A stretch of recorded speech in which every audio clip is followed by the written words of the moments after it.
कक्षा 11वीं, विषय भौतिक शास्त्र। अध्याय का नाम समतल में गति। ये तीसरा अध्याय है। इसके आज एक अंक के प्रश्नों की बात करेंगे, जिसमें सही विकल्प हैं, खाली स्थान है, एक वाक्य में उत्तर है, सही जोड़ी है। चलिए देखते हैं। तो सबसे पहले सही विकल्प के उत्तर लिखिए।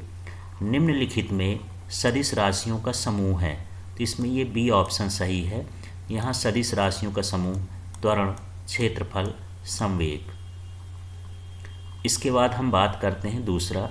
यदि किन्हीं दो सदिशों के परिणामी का परिमाण दोनों के परिमाण के योग के बराबर है तो निम्न में से कौन सा कथन सत्य है। तो यहाँ पर ये दोनों के मध्य का कोण 0 अंश है। तो चलिए इसको करने के लिए इस सूत्र को समझ लेंगे, जो ये सूत्र लिखा है। तो यदि हम यहाँ cos थीटा की जगह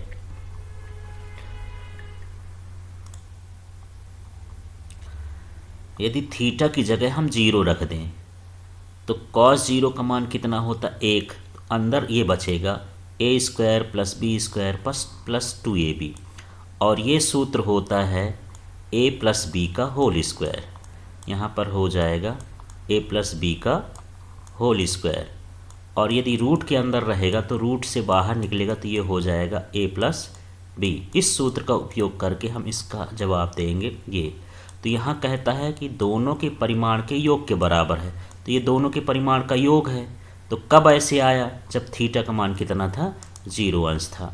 अब हम देखते हैं अधिकतम ये दो सदिशों ए और बी के मध्य कोण थीटा हो, यहाँ थीटा है, थीटा हो तो इनके परिणामी का परिमाण होगा। तो ये ऑप्शन सही है, C number, r = √a² + b² + 2ab cos theta. अब चौथा देखते हैं। अधिकतम दूरी तक प्रक्षेपित करने के लिए प्रक्षेप का कोण होना चाहिए, तो ये प्रक्षेप के कोण का मान 45 अंश होता है। अब नेक्स्ट 5वें नंबर में अब पहुंच जाते हैं। निम्न में से किन जोड़ों के लिए क्षैतिज परास समान होगा। तो ये 40 अंश और 45 अंश। अब क्यों समान हुआ, यदि ये दो कोण हैं और इन कोणों की यदि हम योग करें और 90 आ जाए तो जो 90 के जोड़े वाले कोण होते हैं उसके लिए क्षैतिज परास समान होता है। तो 40 और 50 का टोटल कितना हुआ 90, इसलिए यहाँ पर परास कितनी होगी, समान होगी। यदि यहाँ 60-30 होता या 20-70 होता, टोटल 90 होना चाहिए। ऐसे जोड़ों के लिए क्षैतिज परास समान होती है। अदिश राशि है जो, तो इसमें वही उन सभी दर्शकों के लिए एक ही मान रखती है, चाहे अक्षों से उनके अभिविन्यास भिन्न भिन्न हों। तो यहाँ पर यह अदिश राशि होती है। घड़ी की सेकंड सुई का कोणीय वेग है, तो ये इसका मान होता है π/30 रेडियन प्रति सेकंड। इस तरह से घड़ी के सुई का कोणीय वेग होता है। अब बात करते हैं निम्न में से कौन सी द्विमीय गति नहीं है। तो वृत्तीय गति द्विमीय होती है, प्रक्षेप गति भी द्विमीय होती है, बंदूक के गोली की गति भी द्विमीय होती है, ये प्रक्षेप में ही आती है। मीनार से स्वतंत्रता पूर्वक गिरती गेंद की जो गति है वो एक तरह की रेखीय गति है, सरल रेखीय गति है, इसलिए इसका डी ऑप्शन है, ये द्विमीय नहीं है।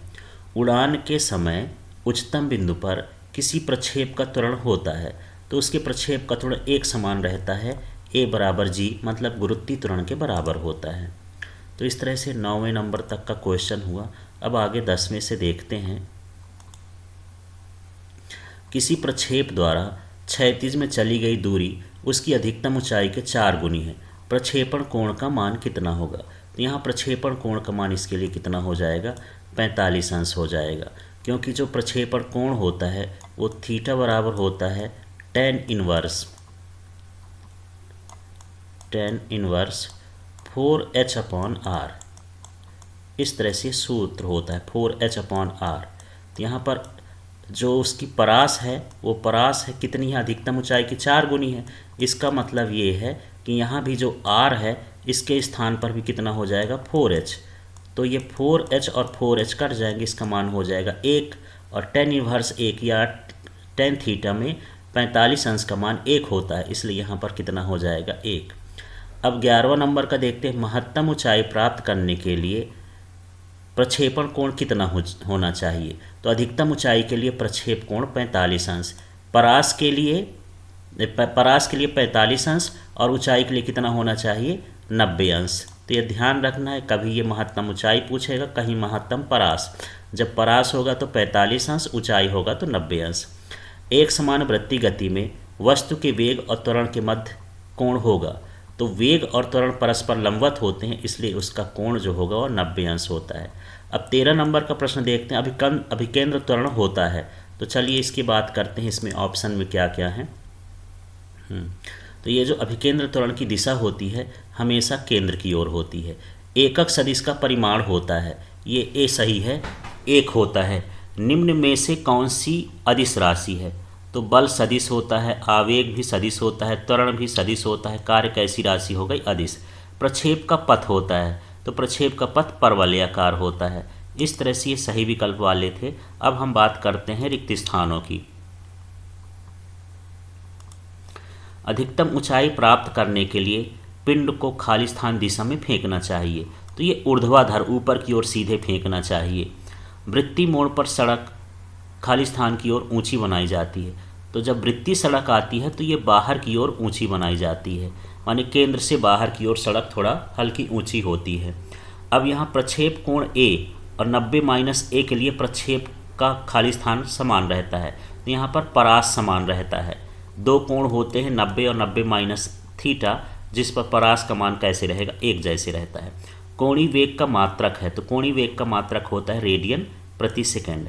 फिर प्रक्षेप गति में खाली स्थान नियत रहता है, तो ये त्वरण नियत रहता है। प्रक्षेप गति खाली स्थान गति होती है, ये द्वितीय गति होती है। समान सदिशों के व दिशा समान होती है, तो समान सदिशों के परिमाण और दिशा क्या होती हैं? समान होती हैं।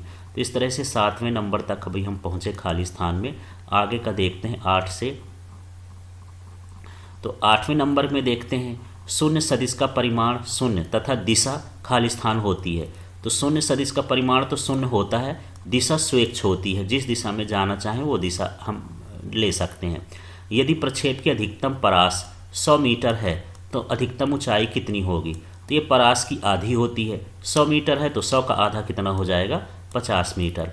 प्रक्षेप के उच्चतम बिंदु पर प्रक्षेप का वेग खाली स्थान होता है, तो प्रक्षेप के उच्चतम बिंदु पर प्रक्षेप का वेग शून्य होता है। अब हम बात कर लेते हैं जोड़ी मिलाने में। तो चलिए सही जोड़ी की बात करते हैं। तो चलिए सबसे उड्डयन उड्डयन काल, तो यहाँ पर ये ऑप्शन दिए हुए हैं। उड्डयन काल का ये है 2u sin θ/g। इसके बाद आ गया अधिकतम ऊंचाई, तो अधिकतम ऊंचाई के लिए ये है सी नंबर का u² sin² θ/2g। फिर आ गया क्षैतिज परास, तो क्षैतिज परास का ये सूत्र है u² sin 2θ/g। फिर आया अभिकेंद्र त्वरण, तो अभिकेंद्र त्वरण होता है mv²/r, तो यहाँ v²/r लिखा है, वो भी वही है। फिर ये है प्रक्षेप का कोण, तो प्रक्षेप के कोण का मान ये होता है tan 1/4h/r। तो इस तरह से इसकी जोड़ी हो जाएगी। अब नेक्स्ट वाला देखते हैं एक वाक्य में उत्तर। तो चलिए एक वाक्य में उत्तर के लिए शून्य सदिश किसे कहते हैं? तो वह सदिश जिसका परिमाण शून्य होता है और दिशा, परिमाण शून्य होगा, दिशा स्वेच्छ होगी, उसे हम क्या कहेंगे? शून्य सदिश कहेंगे। प्रक्षेप किसे कहते हैं? तो प्रक्षेप गति के लिए जिस वस्तु को फेंका जाता है उसे क्या कहते हैं? प्रक्षेप कहते हैं।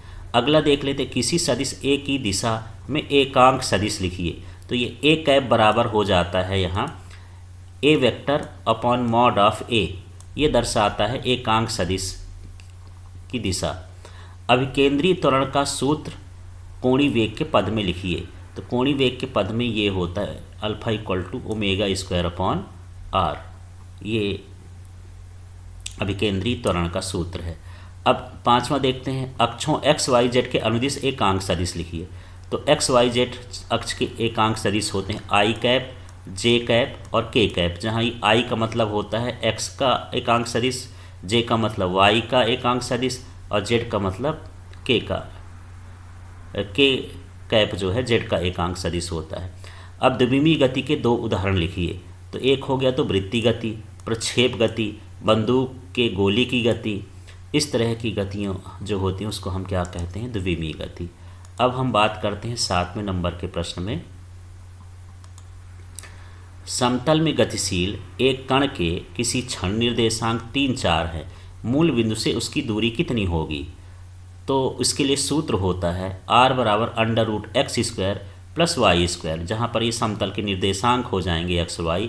तो यहाँ पर x का मान क्या ले लेंगे, 3, तो यहाँ 3 का स्क्वायर हो गया, और ये y का मान है 4, तो 4 का स्क्वायर हो गया, तो 3 त्रिकाई 9 और 4 चौको 16, तो 9 और 16 जोड़ेंगे 25, और 25 का वर्गमूल हो जाएगा 5। तो इस तरह से इसका 5 इकाई होगी मूल बिंदु से उसकी दूरी। अब हम बात करते हैं 8वें में। द्विविमीय गति में एक समान त्वरित गति के लिए विस्थापन के समीकरण लिखिए। तो ये है विस्थापन के समीकरण। वैसे विस्थापन का समीकरण जो होता है, न्यूटन की गति का द्वितीय नियम S = ut + ½ at²। अब इसी को हम 2 बार लिख देंगे, एक बार x अक्ष के लिए, एक बार y के लिए। तो इस s की जगह हमको x लिख देना है, फिर u के नीचे x लगा देना है, और यहाँ a के नीचे x लगा देना, बाकी पूरा समीकरण उतार देना है। इसी तरह जब हम y का लिखेंगे तो s की जगह y कर देंगे, u के नीचे y और a के नीचे y। ये बताएगा कि y अक्ष की ओर इसका प्रारंभिक वेग है और ये y अक्ष की ओर उसका त्वरण है। इस तरह से हम यहाँ पर इसको लिख सकते हैं। नेक्स्ट वाला देखते हैं। प्रक्षेप पथ के किस बिंदु पर चाल अधिकतम एवं किस बिंदु पर न्यूनतम होती है? तो अधिकतम ऊंचाई पर चाल क्या होती है, 0। प्रारंभिक बिंदु या भूमि से टकराते समय चाल क्या हो जाती है, अधिकतम हो जाती है। तो अधिकतम ऊंचाई पर चाल 0 होती है और टकराते समय चाल क्या होती है, अधिकतम होती है। इसके बाद 10वां नंबर का है, प्रक्षेप पथ के उच्चतम बिंदु पर वेग और त्वरण के बीच कितना कोण होता है? तो अधिकतम बिंदु पर वेग और त्वरण की दिशा लंबवत होती हैं एक दूसरे के, इसलिए कितना हो गया, 90 डिग्री का कोण बनेगा। क्या प्रक्षेप गति में प्रक्षेप का त्वरण उसके वेग के सदैव लंबवत होता है?